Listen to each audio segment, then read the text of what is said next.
चलिए सीधा मुद्दे पर आते हैं। आज के इस एनालिसिस में हम हमारी मॉडर्न लाइफस्टाइल के एक बहुत बड़े पैराडॉक्स यानी विरोधाभास पर बात करने वाले हैं। हम सब सोचते हैं ना कि कुर्सी पर आराम से बैठना शरीर के लिए कितना रिलैक्सिंग है, लेकिन असलियत थोड़ी डरावनी है। कुछ भी न करके हम अपने शरीर को बहुत भारी नुकसान पहुंचा रहे हैं। घंटों तक एक ही जगह पर बैठे रहना आज लाखों लोगों के लिए एक खामोश बीमारी बन चुका है। जाने अनजाने में हम एक ऐसी लाइफस्टाइल की तरफ बढ़ रहे हैं जहां हमारा ये आराम ही हमारा सबसे बड़ा दुश्मन बन गया है।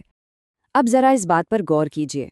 बेंगलुरु से लेकर गुरुग्राम तक हमारे टेक हब्स में काम करने वाले युवा हमेशा इतने थके हुए क्यों रहते हैं? मतलब ना तो कोई भारी वजन उठाना है, ना खेतों में काम करना है, राइट? फिर भी ये मेंटल फटीग, ये ब्रेन फॉग, एंग्जाइटी और हमेशा लो एनर्जी फील होना, ये सब आ कहाँ से रहा है? ऊपर से लगातार स्क्रीन देखने से जो डोपामाइन ओवरलोड होता है, उसने इस थकावट को और भी बढ़ा दिया है। तो चलिए आज एक मेडिकल इन्वेस्टिगेशन करते हैं और शरीर के अंदर जाकर देखते हैं कि ये ऑफिस की कुर्सी असल में हमारे शरीर के साथ कर क्या रही है। और अगर किसी को लगता है कि ये कोई छोटी प्रॉब्लम है, तो ये आंकड़े सुनिए। डेटा बताता है कि भारत में 56.2%, जी हाँ, आधे से ज्यादा ऑफिस कर्मचारी दिन में 8 घंटे या उससे भी ज्यादा समय सिर्फ और सिर्फ बैठकर बिताते हैं। हाई प्रेशर डेस्क जॉब्स हों, लगातार पढ़ने का प्रेशर हो, कोचिंग का बढ़ता कल्चर हो या फिर स्विगी जोमैटो जैसी ऑनलाइन फूड डिलीवरी, हर चीज ने हमारी जिंदगी को बस एक क्लिक तक समेट कर रख दिया है। हमारा रोजमर्रा का हिलना डुलना लगभग खत्म ही हो गया है। हम बस एक ऐसे जाल में फंस गए हैं जहां शरीर घंटों तक एक ही पोजीशन में लॉक रहता है। तो सवाल ये है कि जब हम बैठते हैं तो शरीर के अंदर आखिर होता क्या है? देखिए, जब हमारा शरीर एक्टिव होता है तो मांसपेशियां यानी मसल्स काम करती हैं, ग्लूकोज बर्न होता है और हमें एनर्जी मिलती है। लेकिन जैसे ही हम घंटों के लिए बैठ जाते हैं, हमारा ब्लड सर्कुलेशन एकदम धीमा पड़ जाता है, मेटाबॉलिज्म लगभग रुक सा जाता है, कैलोरी बर्न होने का प्रोसेस एकदम स्लो हो जाता है। सच तो ये है कि हमारी बॉडी को मूवमेंट के लिए डिजाइन किया गया है, और जब ये मूवमेंट रुक जाती है ना, तो शरीर अंदर ही अंदर कमजोर होने लगता है और हमारी एनर्जी का लेवल धड़ाम से गिर जाता है। चलिए इस असर को शरीर के ऊपरी हिस्से से समझना शुरू करते हैं। आजकल एक नई बीमारी बहुत तेजी से फैल रही है, जिसे टेक नेक कहते हैं।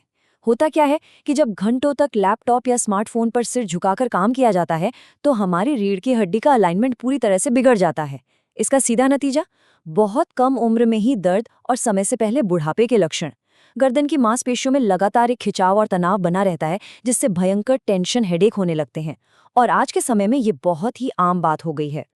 और इस टेक नेक की महामारी को हर घर तक कौन पहुंचा रहा है? हमारे ये रोजमर्रा के डिजिटल उपकरण। दिन रात फोन और स्क्रीन से चिपके रहने की आदत ने हमारे कंधों को आगे की तरफ झुका दिया है। लगातार फोन में घुसे रहने से एक फॉरवर्ड हेड पॉस्चर बन जाता है।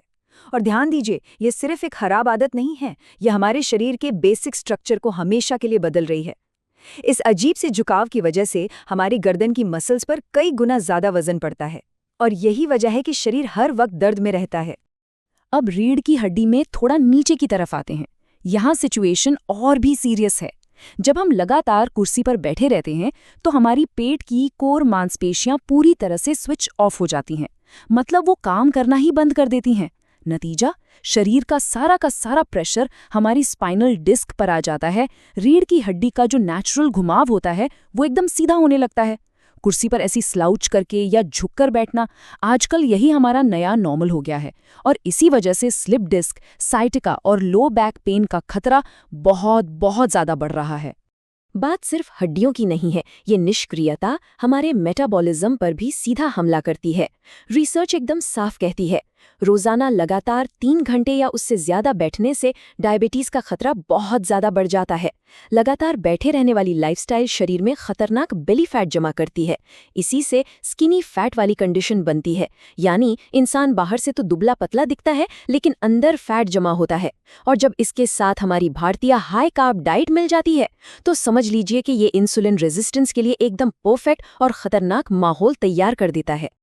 अब इस 20% वाले आंकड़े पे थोड़ा ध्यान देते हैं। ये जानना सच में हैरान करने वाला है कि लंबे समय तक सिर्फ बैठे रहने से ही टाइप 2 डायबिटीज और दिल की बीमारियों का रिस्क पूरे 20% तक बढ़ जाता है।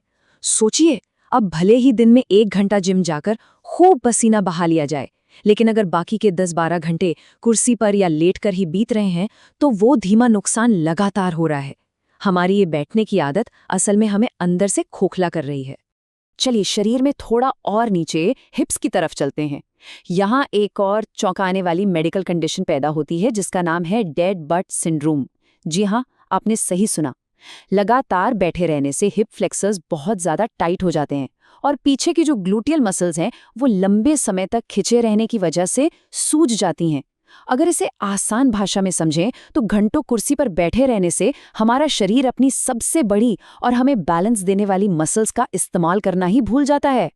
क्लिनिकल टेस्ट्स में इस प्रॉब्लम की जो सच्चाई सामने आती है वो सच में डराने वाली है। जब डेस्क जॉब करने वाले घंटों बैठे रहने वाले लोगों की हिप फ्लेक्सिबिलिटी यानी कूल्हे के लचीलेपन को चेक किया गया तो पता चला कि उनकी हैमस्ट्रिंग और इलियोप्सोस जैसी मांसपेशियां सिकुड़कर छोटी हो गई हैं। इससे शरीर का लचीलापन बिल्कुल खत्म हो जाता है। कभी आपने नोटिस किया है कि बहुत देर तक बैठे रहने के बाद जब अचानक उठते हैं तो पैरों और कमर में तेज दर्द या जकड़न होती है? वो इसी वजह से होता है। और इसका सीधा असर हमारे ब्लड फ्लो पर भी पड़ता है। घुटनों और कूलों पर ये आर्टीरियल बेंडिंग एक ऐसा खतरा है जो खामोशी से अपना काम करता है। जब हमारे पैर घंटों तक एक ही पोजीशन में मुड़े रहते हैं तो ग्रेविटी की वजह से खून पैरों के निचले हिस्से में जमा होने लगता है। नसों पर प्रेशर बढ़ता है और जो हमारा माइक्रोवैस्कुलर फंक्शन है उसे भारी नुकसान पहुंचता है। इसी के चलते पैरों में सूजन आती है, नसें कमजोर पड़ने लगती हैं और लॉन्ग टर्म में यही चीज गंभीर हार्ट प्रॉब्लम्स का रिस्क काफी बढ़ा देती है। तो भाई इस खामोश बीमारी का सल्यूशन क्या है? जवाब छिपा है एक बहुत ही शानदार और लाइफ सेविंग फॉर्मूले में, जिसे कहते हैं 28-2 का नियम। इसे फॉलो करना एकदम आसान है। हर आधे घंटे के साइकिल में 20 मिनट कुर्सी पर बैठें, 8 मिनट के लिए खड़े हो जाएं और बस 2 मिनट के लिए थोड़ा चल लें या स्ट्रेच कर लें। लगातार बैठने के इस खतरनाक चक्र को तोड़ने के लिए ये छोटा सा नियम बहुत बहुत असरदार है। इससे ब्लड सर्कुलेशन वापस चालू हो जाता है और सोई हुई मांसपेशियां फिर से एक्टिव हो जाती हैं। इसके अलावा हमें अपनी दिनचर्या में वापस से थोड़ी हलचल लानी ही होगी। कुछ छोटे छोटे प्रैक्टिकल बदलाव बड़ा असर डाल सकते हैं। जैसे स्क्रीन को अपने आई लेवल पर रखें ताकि गर्दन ना झुके। छोटे छोटे ब्रेक्स लें और उसमें थोड़ा टहलें। और हमारे इंडियन कॉन्टेक्स्ट में तो ये और भी ज़रूरी है कि सुबह की धूप ली जाए और भारी खाना खाने के बाद थोड़ा चला जाए ताकि ब्लड शुगर कंट्रोल में रहे। रोज़ स्ट्रेचिंग करें और हाँ, रात में स्क्रीन टाइम थोड़ा कम करें। ये बदलाव बहुत छोटे हैं लेकिन हमारी सेहत पर इनका बहुत बड़ा और पॉजिटिव असर पड़ेगा। तो आज के इस डीप डाइव के आखिर में एक बहुत ही सीधा सा सवाल है, क्या हमारा अगला 1 घंटा भी बस कुर्सी पर ऐसे ही बैठे बैठे गुजरने वाला है, या खैर सेहत को बचाने के लिए उठकर कोई लाइफ सेविंग कदम उठाया जाएगा? हमारी बॉडी को हिलने डुलने और एक्टिव रहने के लिए बनाया गया है। कुर्सी से हमेशा चिपके रहना तो इस नेचुरल डिजाइन के खिलाफ जाना है ना? इससे पहले कि शरीर को कोई परमानेंट नुकसान हो जाए, आज और अभी से अपनी आदतों में बदलाव लाना बहुत जरूरी है। तो बस उठिए और अपने शरीर को वो मूवमेंट दीजिए जिसकी उसे असल में जरूरत है।